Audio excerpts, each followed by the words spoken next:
नमस्कार मंडळी. मी doctor Suryavanshi, Sadhguru Austro and वास्तू मार्गदर्शन या आपल्या यूट्यूब चॅनलमध्ये आपणा सर्वांचं अगदी मनापासून स्वागत करतो. आपण बघत आहोत की एक यशस्वी व्यक्ती होण्यासाठी आपल्याला काय काय करावं लागतं. मी 6 मुद्दे तुम्हाला सांगितले होते. त्या 6 पॉईंटपैकी आजपासून आपण एक पॉईंट बघायला चालू करू आणि त्यातला सगळ्यात महत्त्वाचा पहिला मुद्दा आहे तो म्हणजे आपलं शरीर. जान है तो जहां है. आपण आहोत तर दुनिया आहे. आपणच नसू तर ही दुनिया काय कामाची आहे. तर हे शरीर खूप महत्त्वाचं आहे. शरीर जर निरोगी असेल, शरीर जर तंदुरुस्त असेल तर बाकीच्या सुखांचा तुम्हाला खूप छान प्रकारे आनंद घेता येतो. आणि जर हे शरीरच नादुरुस्त असेल, आजारी असेल, वीक असेल, काहीतरी बिघाड झाला असेल, तुम्ही नाही नीट सगळ्या गोष्टी करू शकत. त्यासाठी या सक्सेसमधल्या पहिल्या पॉईंटला खूप महत्त्व आहे. शरीर समजून आपण जास्त घेत नाही आहे. याचं कारण म्हणजे काय, तर भगवंतानं हे शरीर आपल्याला विनामूल्य दिलेलं आहे, फुकट दिलं आहे.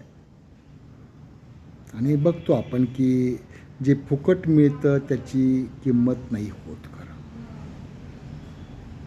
मी मागे तुम्हाला सांगितलं होतं की कधीतरी डेंटिस्टकडे जाऊन या, एखादा दात तुम्ही बसून या, एखादं रूट कॅनल तुम्ही करून घ्या. काय किंमत आहे त्याची फक्त बघा. एका दाताची जर एवढी किंमत होऊ शकत असेल तर 32 दातांची किती किंमत, 2 डोळ्यांची किती किंमत, एका ब्रेनची किती किंमत, एका हार्टची किती किंमत, एका किडनीची किती किंमत, एका लिव्हरची किती किंमत. मंडळी, तुम्हाला माहीत नसेल, आपल्या शरीरातल्या प्रत्येक पेशीला एक जबरदस्त व्हॅल्यू आहे, जिकडं आपण फार दुर्लक्ष करतो. आणि त्याच्यामुळंच आपलं शरीर कुठं ना कुठेतरी मग आपल्याला त्रास द्यायला चालू होतं. भगवंतानं हे दिलेल्या शरीरातल्या प्रत्येक पेशीची काळजी घेणं आपलं आद्य कर्तव्य आहे, आद्य कर्तव्य. जर तुम्ही ते नाही केलात तर बाकीचं काहीही उपयोग नाही आहे. समजतं का मी काय म्हणतो ते. हे शरीर आहे ते सगळं आहे. या शरीरात असणारा वसणारा जो भगवंत आहे, अंश रूपानं का असेल ना, पण तो आतमध्ये आहे. त्याच्यासाठी आपण आपलं शरीर तंदुरुस्त ठेवलं पाहिजे, सुंदर ठेवलं पाहिजे, चांगलं ठेवलं पाहिजे, मजबूत ठेवलं पाहिजे. रोगप्रतिकारक शक्ती आपण वाढवली पाहिजे. त्यासाठी काय करायला पाहिजे, आजपर्यंत माहीत नव्हतं, आता माहीत झालेलं आहे. इथून पुढं काळजी घ्या. आठवा थोडंसं, आपण ज्या वेळेला जन्माला आलो त्यावेळेला परमेश्वरानं अगदी ठणठणीत तुम्हाला बनवून पाठवून दिलं होतं. 100% निरोगी, कुठलाही प्रॉब्लेम नाही. मग आजच प्रॉब्लेम्स का निर्माण झाले. कोण जाड आहे तर कोण हाडकूळ आहे, कोण उंच आहे तर कोण ठेंगू आहे, कुणाचं काय दुखतं तर कुणाचं काय दुखतं. प्रत्येकाला काय ना काहीतरी प्रॉब्लेम्स आहेतच. अगदी काही कॉमन प्रॉब्लेम्स म्हणजे पित्ताचा त्रास, डोकेदुखीचा त्रास, कंबरेचा त्रास आणि गुडघ्यांचा त्रास, हे एवढे कॉमन झाले. आणि आत्ता तरी BP, शुगर हे तर जणू काय म्हणजे नसलं तरी आश्चर्य आहे. असलं तर काय विशेष वाटत नाही, हे रुटीन वाटतं, पण नसलं तरी आश्चर्य वाटतं. आणि एक ज्या रोगाला पूर्वी अनेक जण घाबरायचे, तो रोगसुद्धा आता खूप कॉमन झाला आहे. एकदम बरोबर. डिप्रेशन. हे डिप्रेशनवरती आपण बोलायचं आहे, थोडंसं डिटेलमध्ये बोलायचं आहे पुढच्या ह्याच्यामध्ये, कारण ते मनामध्ये येतं. हे आपण शरीरामध्ये बघतो आहे. बघू हळूहळू तसं. तर त्या भगवंतानी दिलेलं हे फुकटचं शरीर आपण नीट का नाही ठेवू शकत?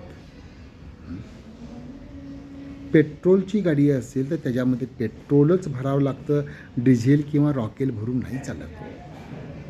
आणि एवढं माहिती असताना आपण या आपल्या देहरूपी गाडीमध्ये काय काय घालतो बघा, की जे 100% चुकीचं आहे.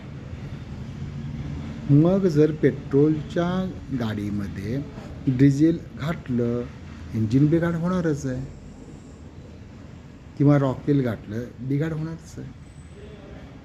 म्हणून कुठंतरी आपणच आपलं शरीर नादुरुस्त व्हायला कारणीभूत आहोत, हे पहिला मान्य करा.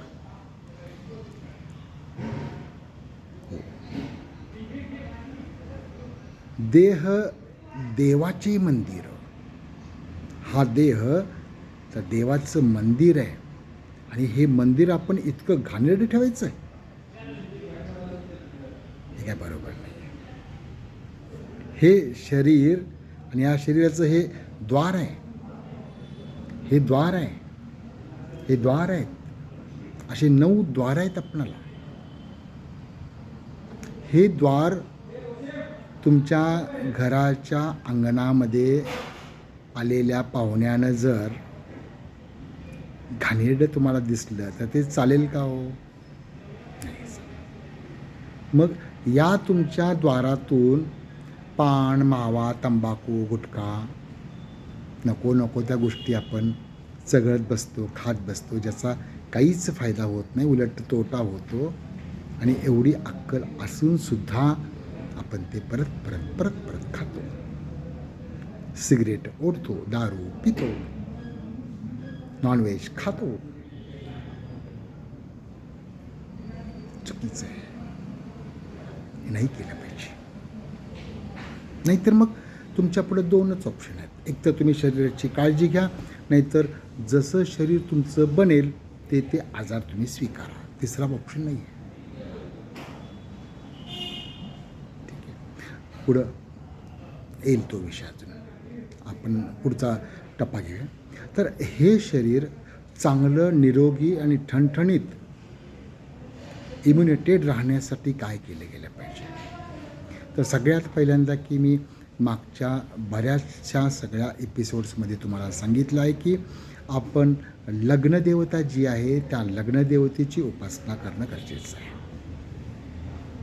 प्रत्येकाचं लग्न वेगळं आहे, प्रत्येकाची रास वेगळी आहे. तर लग्नाचा जो स्वामी आहे, लग्नाचा जो मालक आहे, लग्नाची जी देवता आहे त्या देवतेचं तुम्ही रोजच्या रोज पूजन अर्चन केलं पाहिजे. तिथं देखील तेच चाललं. जप, उपवास, अभिषेक, स्तोत्र, मंत्र, अष्टक, ग्रंथवाचन, दानधर्म, तीर्थक्षेत्र, अशा बऱ्याच गोष्टी ज्या सांगितलेल्या आहेत त्या जर तुम्ही केलात, आणि आता मी जे हळूहळू एक एक एक गोष्ट मी तुम्हाला सांगत जाणार आहे, त्या गोष्टी जर तुम्ही केलात तर तुमचं शरीर आपल्या एंडपर्यंत 100% निरोगी राहील, याची मी ग्वाही देतो तुम्हाला. तुम्हाला हवं तसं शरीर तुम्ही बनवू शकता, इतपत ताकद आपल्याकडे आहे. ती फक्त ॲक्टिवेट करून घेणं किंवा जाणून घेणं गरजेचं आहे. तर ह्या सक्सेसमधल्या पहिल्या पॉईंटला आपण आज चालू केलेलं आहे. इथून पुढं नका हे कुठलीही व्यसनं नका करू. नंतर हळूहळू आपण बघणार आहोत आपल्या डोक्याचे केस, आपली त्वचा, आपलं नाक, आपले डोळे, आपले कान, आपले दात, जीभ, घसा, असं वरून आपण एक एक एक एक एक एक अवयव अगदी पायाच्या नखापर्यंत आपण घेणार आहोत. काळजीपूर्वक लक्ष देऊन ऐका. माझा प्रत्येक शब्द, प्रत्येक वाक्य फार मौल्यवान आहे. व्हिडिओ फ्रीमध्ये आहे म्हणून शब्द माझे फ्रीमध्ये नाही आहेत.